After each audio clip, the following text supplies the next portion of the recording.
Does anyone have any questions about drawing? Who's your favorite character to draw? My favorite character to draw? It's not Nightwing. I love it. I love Nightwing. It's a great choice. How long have you been drawing? I've been drawing since I was a little kid. I think I was like 5 or 4, and I had a art tutor, and we used to draw in oil pastels, and I would do like portraits and stuff like that. So if you notice that nose, right? So the nose is, it's like a pyramid that's turned slightly to the side because we're looking at it from a 3/4 angle. This black shape here is the shadow of the nostril on the upper lip. It's just a shorthand. I do it too often, but it conveys the sense of the nose without having to draw all these other parts of it, right? You can do that if you want. You can do that if you want. You don't have to, but you can, right? This here is that crazy little line. I've already forgotten the name of it. Whatever, the trillium for billion, I don't know. So that is the shadow. The light source is over here. Okay, so if you have the nose and you're doing a vertex, like Tron type construction of the nose, right? Right? You can all do that, right? So, right? So, if you can do this, you can draw anything. Right? So there's the nostril, and then you've got this, which is like this crazy divot, right? Well, this is just the planes of the, right, the Tron. So, right? So if you have shadows coming in, if you have a light source coming in, that nose, well, this nostril here casts a shadow right here like that. That nostril has a shadow. And this little valley here, this little snowboard trough. They have these things in it. Yeah, that's what it is, right? And then sometimes the upper lip, because it's in shadow, it's like it's an overhang.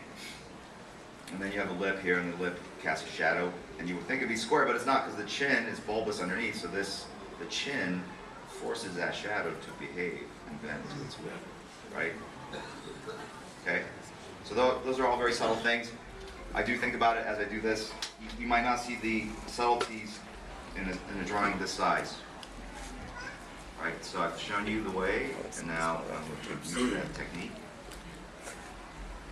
Right? Yeah. Right? Look.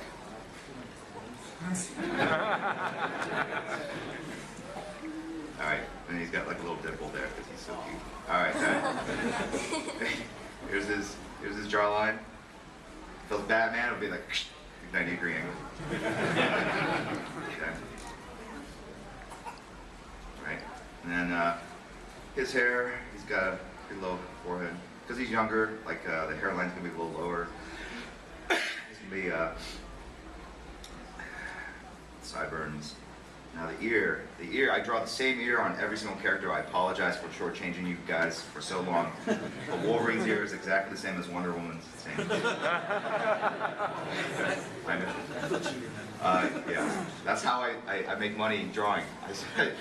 I cut corners on ears. That's really so.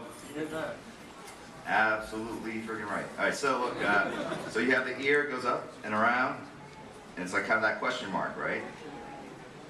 If you have one of these lobes, which I don't have, but that's the thing about being an artist, you have to be able to draw things that are not part of your reality, right? So I just draw like 2 of those, and then that, and like that.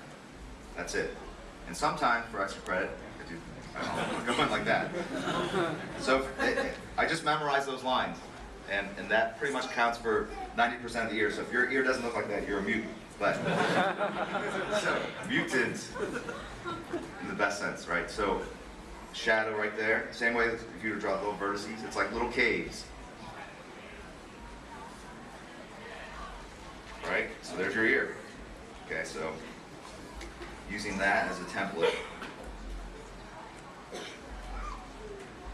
Okay, so we're done. Okay, and then he's got the hair that kind of falls in his face.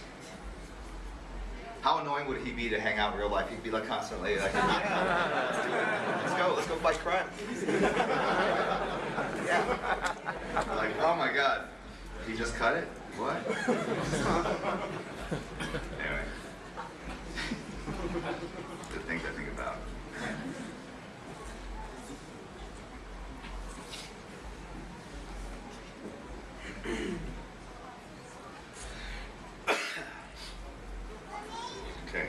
So on this, we're just gonna put some ink down. Just make it faster.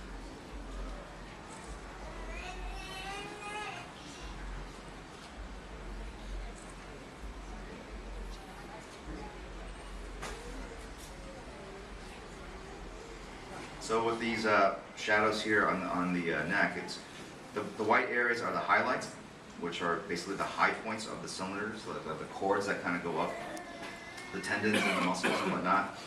And these little lines here are the shadows that are created by those tendons. Right?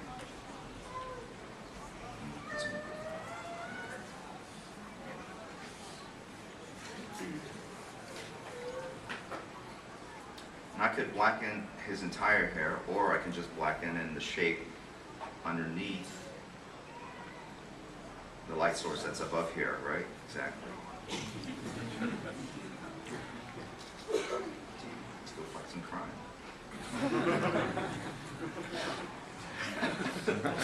Sorry.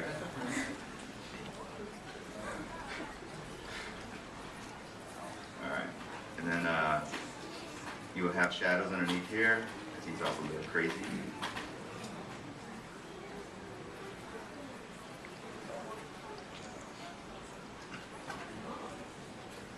And then same thing, the shadow of his neck. The shadow bends to the structure underneath. It's that tendon or that muscle that goes up the side of his neck. And then it goes like that. Right, I don't want to destroy this projector, so let's just do that.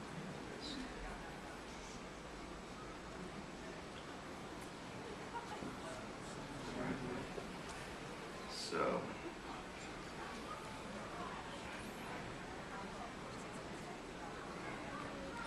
You always draw this fast, yeah? Or you're very... No, I draw this fast when I'm at conventions. Oh, okay. Yeah. You'd be wondering, why are his books so damn late? Because I don't draw like this at home, apparently. I watch a lot of reality TV. The Bachelor. Sean is so green. No, well, this is very loose, obviously, as you can tell. And in fact, when you get it, if you win this and you look at it, you go, oh man, this looks a lot better on the screen. Yeah, when I draw, it's really slow and I erase a lot. So I get pretty precise about where everything is. So if I didn't like that nose, I'll erase the nose and just move it like literally maybe a millimeter down and then redraw it, and I'll do that over and over and over until the deadline gets real close, and then I'll just go with what I have on the paper.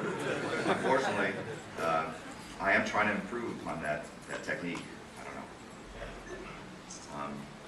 But yeah. Are there any techniques you're actually working on right now that you find that you're improving on? Or? No, not really. I really, I strive to do maybe 3/4 of a page to a page for every kind of day I sit down to draw. But I've been able to do, I think, 5 pages in one 24 kind of, session. I think that's the record. I've done 3. But basically what I do when I'm going to do more than 1 page, I'm doing two, if any of you guys are professional artists or aspiring to be, if you want to do more than 1 page, you can't do 1 page and finish it, because once you're done, you're not going to want to start that second page, right? So what you do is you lay the 2 pages out and pretend it's the 2 pages are 1 page, and you kind of do the parts you want to on each.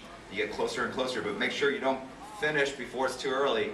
It's good advice for later in life too. Make sure you balance it out, and then you can time it so they both finish at the same time. That's the preferred way of drawing. Yes, and in life. Yes. I have no idea, man. This conversation got away from me. Yeah. Anyway, so yeah, that's Nightwing. I'm gonna put like.